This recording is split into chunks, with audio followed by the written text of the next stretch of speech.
Sexton. New Hampshire has long been the arena for a primary challenger to take a stand against a sitting president. And it looks like we'll get another one of those unique situations in this cycle as former Massachusetts Governor Bill Weld is forming a 2020 exploratory committee. The governor is our guest this morning. Thanks for being here, Governor. Great to be with you. We appreciate your time. So a lot of Republicans think President Trump's doing a good job and they support him and they're going to vote for him for re-election.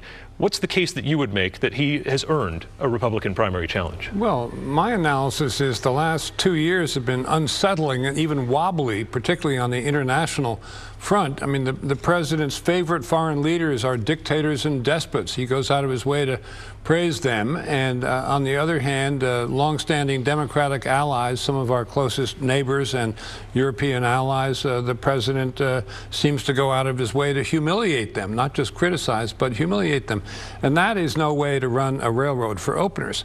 And you pile on top of that loose talk about using nuclear weapons against North Korea. Loose talk about nuclear weapons is just not a good idea. So on the international front, I think the president has been close to a disaster. Domestically as well, he seems to be bouncing off the wall. I mean, I think the poor guy's in the wrong place. You know, it takes a certain amount of either integrity, experience, character to execute the highest office in the land. You know, one of the oaths that a president has to take before assuming office is, I will take care that the laws are faithfully executed. When you think about all this stuff, throwing around promises of pardons, getting people to say, I will be loyal to you no matter what happens, that's not exactly a ringing endorsement of the rule of law. You had some strong words at Politics and Eggs for the president, and particularly Washington Republicans, saying there's a Stockholm syndrome going on. How do you know that's not just the evolution of the Republican Party? Well, I think the silence from the Republican establishment in Washington in the face of, frankly, some pretty outrageous behavior, conduct by the president from time to time makes me think that they've been a little bit cowed, and I think it may be the Stockholm syndrome. They're identifying with the guy and just keeping their mouths shut and not doing anything. That's the characteristic of the Stockholm syndrome. You're facing these questions already about the party switch. You ran on the Libertarian ticket in 2016. Republicans want to know they can trust you as a Republican. What's your response? Well, I've been a Republican since I was 18 years old, up until my former fellow Republican governor, Gary Johnson, asked me to run with him on the Libertarian ticket in 2016.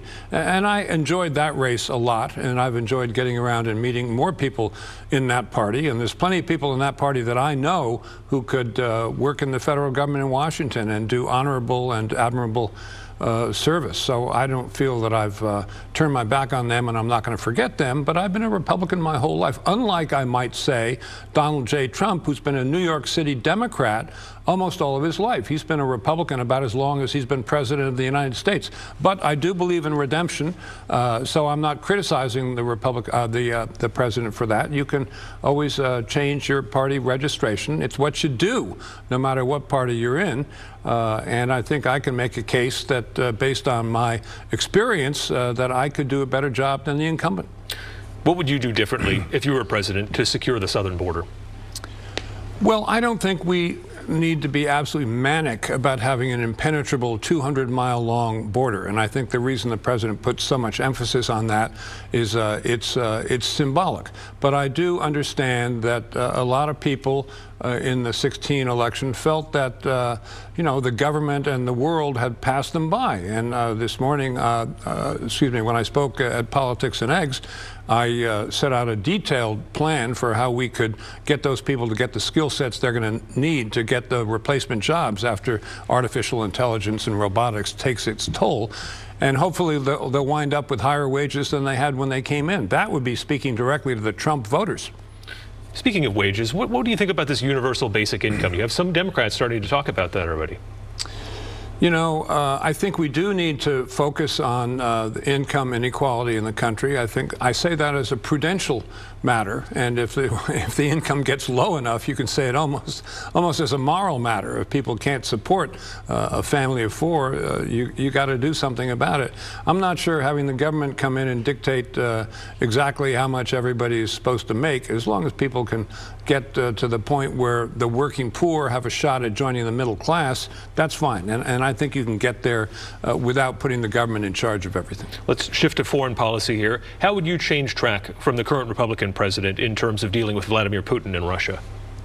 Well, I think, as I say, the president has been just kowtowing to dictators. It's not just Putin. It's Viktor Orban in Hungary and others, Duterte in the Philippines. The more autocratic the ruler, the more the president seems drawn to them.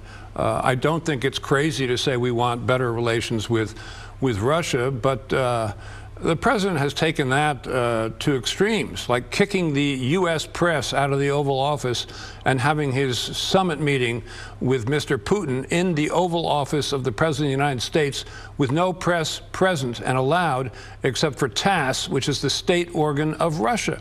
That's just sending a message of contempt to the United States.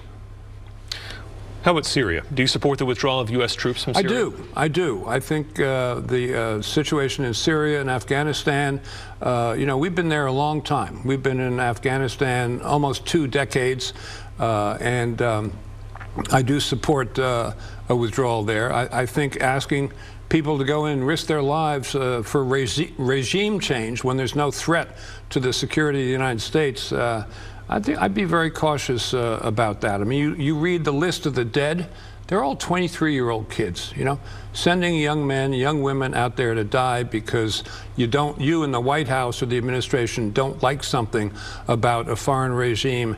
That's not how I would start off. One of those dead on the journalistic side, James Foley, who is from New Hampshire. Senator Jeanne Shaheen and others have raised concerns that if the withdrawal is too precipitous, that his killers, who are currently in custody, ISIS killers, could be released or escape. How do you prevent something like that and bring those people to justice? Well, it's never an ideal situation, but you know, I know when we went into Afghanistan, the U.S. government was nervous that it might antagonize the Russians and inflame situations, lead to you know, World War III or a resurgence of the Cold War. So they made a call. They had Dewey Claridge, or one of the senior people in the CIA, call his counterpart in Russia saying, we're thinking of going into Afghanistan. We want to make sure that won't precipitate a crisis in Russian-U.S. relations. The guy almost died laughing. He said, have a nice time. You know, you're following the British, you're following us.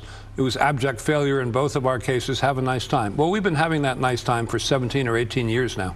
All right. Well, Governor Weld, it's going to be very interesting to see you out there on the campaign trail. We appreciate you spending time with us, and we'll see where this takes you. Okay. Thanks, Adam. Thanks for your time. Pleasure.